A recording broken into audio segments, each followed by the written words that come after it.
following subject matter is real and only intended for mature audiences. Discretion is advised. People are dead after deputies say a man went on a shooting rampage. I knew a week before she died I was going to kill her. I can tell you the scene out there is absolutely horrific. Nobody knows where this individual may strike next. This is 10-Minute Murder. Welcome to 10-Minute Murder, brief and bingeable true crime. I'm the host. My name is Joe, and thank you for joining today, and thanks for taking a break from reading all the reviews of Yankee Candles on Amazon. If you have no idea what I'm talking about, it's kind of hilarious. I mean, it sucks for Yankee Candle, yeah, but it's still kind of funny when you don't have a vested interest in it. People are posting about the candles that they have ordered, and they say that they don't have a scent. They lit the wick, they let it burn, and they can't smell anything. Now, on the surface, without critical thinking, yeah, I mean, what the heck, candle company? This is supposed to smell like sage and citrus, but instead it smells like a burning wick, and that's it. But what is a pretty common side effect of having COVID? You can't smell and you can't taste. And I've even gone so far as to look at the COVID spikes when those are happening versus when the reviews are happening on these Yankee candles that people can't smell. It matches up pretty perfect. Okay, maybe I'm one of the very few reading these things, but it's kind of funny to me, and it's weird. I know, and I'm weird. I get it. You don't have to tell me. But if you're listening to me right now, and you've got a candle that you think does not smell, maybe wait a beat. Take a COVID test. Make sure you're clear before you fire off that review. Hey, if today is your first time listening to 10-Minute Murder, and you're wondering if you accidentally stumbled into a candle podcast, nope. You're in the right place, I think. But if you're interested in candles, you can check out Bugbear and Bean. They're very cool candles. But anyway, make sure you're subscribed to 10-Minute Murder so that you don't miss any future episodes. Now, let's get to today's story. In 2019, a single gunman terrorized New Zealand, taking the lives of more than 50 people in the country's deadliest shooting. When a 28-year-old Australian man was then arrested less than 20 minutes after the first gunshot, he showed no emotion, no remorse. Instead, he wished he could have killed even more. But how had the former personal trainer Brenton Tarrant become a mass murderer in the first place?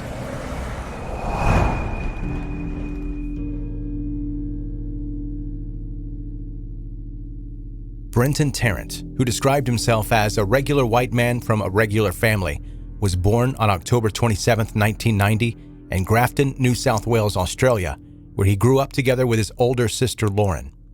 Their parents, Rodney and Sharon, separated when Brenton was just a boy. According to his mother, Brenton's personality changed after the separation, with him becoming clingy, anxious, and socially awkward. On top of that, following the divorce, Sharon began a new relationship with a person who eventually abused both her and her children. As a result, Brenton and Lauren went to live with their father. Brenton attended Grafton High School, where, in his own words, he received little education and barely achieved a passing grade. Brenton was far more interested in spending his time on the internet and playing video games than pursuing academic achievements. He was also bullied for his weight and had very few friends at school. And so after graduating, Brenton skipped university to work as a personal trainer. According to those close to him, Brenton was extremely passionate about health and fitness at this point in his life. He trained a lot. Some would say quite excessively. But it worked for Brenton, and he lost more than 110 pounds, and around mid-2009, he qualified as a personal trainer. His manager at Big River Gym, Tracy Gray, would later say Brenton was in every way a model fitness instructor who went out of his way to help people. Brenton even worked in a program that offered free training to kids in the community. He seemed like one of those people that wouldn't hurt a fly. But then, something changed. It all started when Brenton's father, Rodney, developed a form of cancer called mesothelioma, caused by exposure to asbestos. A serious illness of a loved one is already traumatic enough, but Rodney also decided that he was not going to wait for cancer to destroy his body. And so in 2010, he took his own life, arranging his death so that Brenton would be the one that found him. While Australian federal police later said that Brenton had been aware of his father's plans, the whole experience left him extremely distressed. Still, unlike his sister, Brenton never received counseling about their family situation or sought treatment for his social anxiety. Prior to his death, Rodney settled a claim for damages relating to his exposure to asbestos. From the money he received in the settlement, He gave $330,000 each to his 2 children. Brenton quit his job as a personal trainer after he suffered an injury in 2012, and he never worked again. Instead, Brenton lived off the money he'd received from his father and income investments. A big part of his free time now was spent playing video games with a group of people, including one friend and a New Zealander from whom Brenton met on the internet. The group would often chat online during their games, and Brenton would openly express racist and far-right views. Similar comments had got him in trouble a couple of times when he still had been in high school, so the basis for his whole white supremacist thinking had already existed for quite some time. Now it just began to evolve. The financial freedom had allowed Brenton to begin traveling around the world, which would be a dream come true for many of us. At its best, traveling to a different country is an adventure that provides a learning experience like no other and improves your understanding of other cultures. However, in Brenton's case, it seemed to do quite the opposite. In 2013, Brenton traveled to New Zealand for the first time for a holiday from March 28th to May 29th with a school friend. For 3 days, they stayed in Waikato with a gaming friend and their parents who happened to be avid gun collectors. During this time with that family, Brenton was taken possum hunting and a shooting club twice, which were his first experiences using firearms. After returning from New Zealand, Brenton drove a camper van around his homeland for 9 months between May 2013 and February 2014. It's known that he stopped by Port Arthur in Tasmania, where 35 people were killed and 23 wounded in a mass shooting in April 1996. It's important to remember these horrible attacks and the victims, but it's safe to say that Brenton was visiting the location for a far more sinister reason. For the next 3.5 years, from April 2014 to August 17, 2017, Brenton traveled extensively and always alone, except for a trip to North Korea, where he was part of a tour group. Amongst others, he visited Indonesia, Singapore, China, Japan, Armenia, India, Iran, Croatia, France, Spain, Bulgaria, Hungary, and Turkey. Altogether, over 50 countries. Brenton's longest stay was reportedly in India from November 21st, 2015 to February 18th, 2016. There is no doubt that during this time, Brenton was visiting right-wing internet forums, subscribed to right-wing channels on YouTube, and read a great deal about immigration, far-right political theories, and historical struggles between Christianity and Islam during his travels. There's no evidence that he actually met with any extremist groups, though. Likewise, there is no evidence that Brenton had been training or investigating potential targets for his future plans. As the Royal Commission later stated in the report, quote, "The purpose of the travel was not to meet up with extreme right-wing people or groups or engage in training activities or reconnaissance of possible targets. Put simply, he traveled widely because he could and had nothing better to do." Brenton's sister later said that he was a changed person when he returned to Australia for a month in June 2016. The only things Brenton was talking about: politics, religion, culture, history, and past wars. According to Sharon, her son was saying things like how the Western world was ending because Muslim migrants were coming back into Europe and would outbreed Europeans. At this point, Sharon began to worry about Brenton's mental health, but of course nobody had a clue how extreme the young man's views actually were. By January 2017, Brenton was planning to move to New Zealand. He emailed the Bruce Rifle Club in Dunedin, the second largest city in the South Island of New Zealand, to check whether it was still open. Brenton indicated an intention to move to the city in August of that year, and of course, the first thing he needed was a gun club membership. On August 17, 2017, Brenton arrived at Auckland International Airport, from where his gaming friend and their parents picked him up. 3 nights later, Brenton flew to Dunedin, where he settled in a home on Somerville Street. Then, just 15 days after arriving in New Zealand, the newcomer took his first step towards obtaining a firearms license, which he later got, despite not having any history in the country. From that point on, it's believed that Brenton used the next 18 months to plan and prepare for what was about to come. On March 15, 2019, at 6:26 a.m., Brenton posted a tweet containing links to file-sharing sites where his 74-page manifesto titled "The Great Replacement" could be found.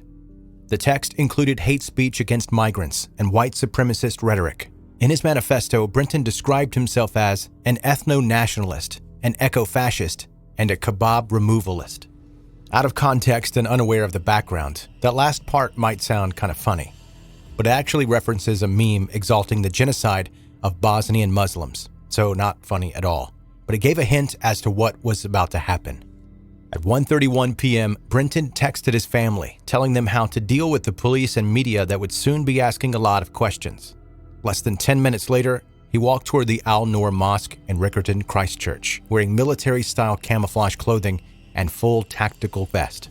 When Brenton was then greeted by a worshiper at the entrance, he raised his semi-automatic shotgun and fired it 9 times. The first victim fell to the ground. Inside the mosque, where about 190 people were attending Friday prayer, Brenton opened fire with an AR-15 style rifle while playing military music from a portable speaker and live streaming the attack on Facebook. Within 2 minutes, 42 people were dead. Brenton then went outside and killed a man before retrieving another weapon from his car. After re-entering the mosque, Brenton fired on already wounded people before leaving again and shooting a woman outside. The horrifying live stream ended at 1:51 p.m., but the GoPro camera attached to Brenton's helmet kept recording. 1 minute later, Brenton arrived at the Linwood Islamic Center, where he again opened fire, killing 4 more people. But as Brenton was retrieving yet another gun from his car, one of the worshippers, Abdul Aziz Wahabzada, ran after him and threw the EFT POS machine in his direction. And that's one of those little things that scans your credit card. Brenton fired at least 3 shots at Abdul with a semi-automatic rifle, causing him to hide in between cars, while the gunman entered the mosque again, killing another 3 people. Abdul then picked up an empty discarded rifle and shouted at Brenton. He saw Abdul carrying the gun and didn't know that it was unloaded, so Brenton dropped his weapon and ran to his car. Abdul chased after him, and when the gunman was sitting in his car, he threw the rifle into the back left window, smashing it.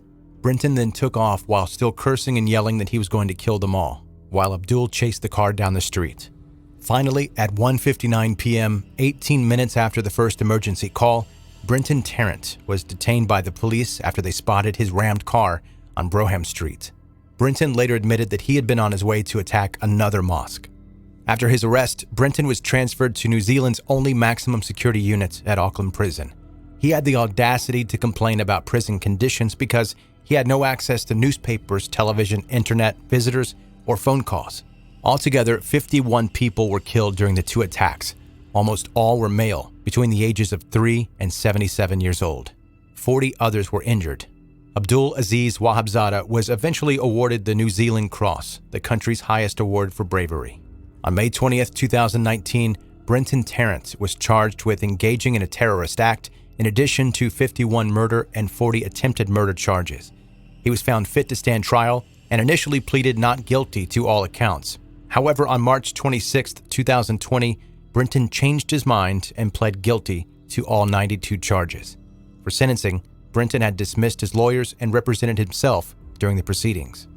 In August 2020, Brenton Tarrant was sentenced to life imprisonment without the possibility of parole for each of the 51 murders and life imprisonment for engaging in a terrorist act and 40 attempted murders.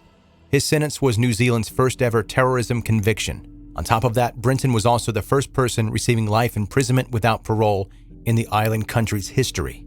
And that gives you a pretty good idea of how often such serious crimes happen in New Zealand. They don't. As Judge Cameron Mander said to Benton during the sentencing, "Your crimes are so wicked that even if you are detained until you die, you will not exhaust the requirements of punishment. Your actions were inhumane. You showed no mercy.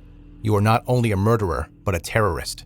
You sought to essentially attack New Zealand's way of life."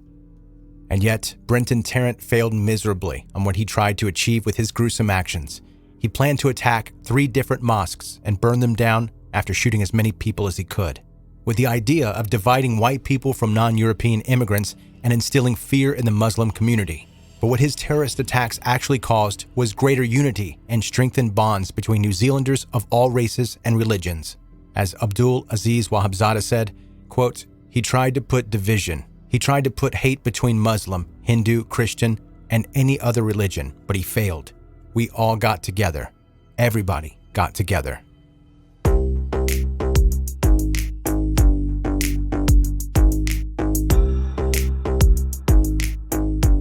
That's today's 10-minute murder. Brief and bingeable true crime. Thanks for listening today, and that was a suggestion for a story for me to cover by someone that listens in Australia. And I have to let you know, I'm kind of proud of myself that nowhere in that correspondence with them requesting me to cover this episode did I say, "Good day, mate." And I didn't ask them anything about bloomin' onions. I just need to put that on the record so that you can be proud of me. Thanks for listening today. And if you would like to submit a story for me to possibly cover on 10 Minute Murder, you can email it to me, 10minutemurder@gmail.com. You can also send it to me via direct message on Facebook, Instagram, and Twitter. Links for how to connect with 10 Minute Murder on social media. The links are in the show notes of this episode. If you have friends and you think they might be into brief true crime stories like this one, let them know about 10 Minute Murder. And finally, before you go, by all means, make sure you're subscribed to the podcast so that you don't miss any future episodes of 10 Minute Murder. Be safe. Thanks for listening, and have a good night.